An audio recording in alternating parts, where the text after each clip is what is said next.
Game of Death is a fascinating experiment of a movie.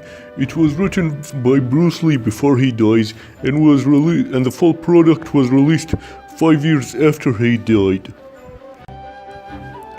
With movies released this late, there will be awkward stand-ins.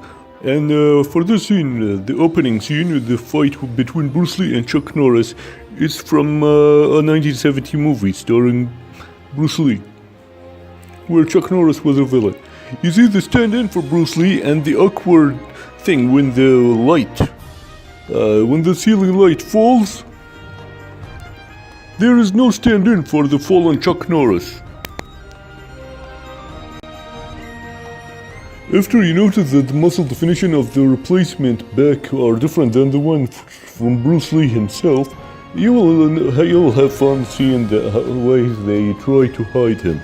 They try to hide his face, whether they superimpose Bruce Lee's footage, footage of old on him, or use old footage, or make him wear shades at night, or use slow motion technique to cover his motion so you don't see that his face is different.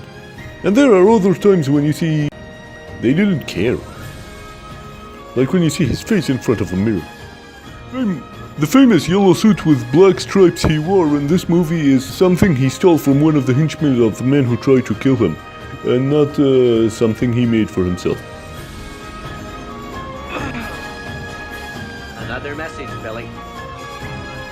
This character has a tongue twister of a name.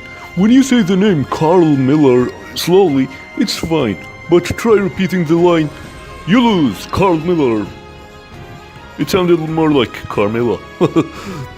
You'll notice it's a little bit difficult to say. You lose, Carl Miller. Bruce Lee filmed 3 different scenes, 3 fight scenes for this movie.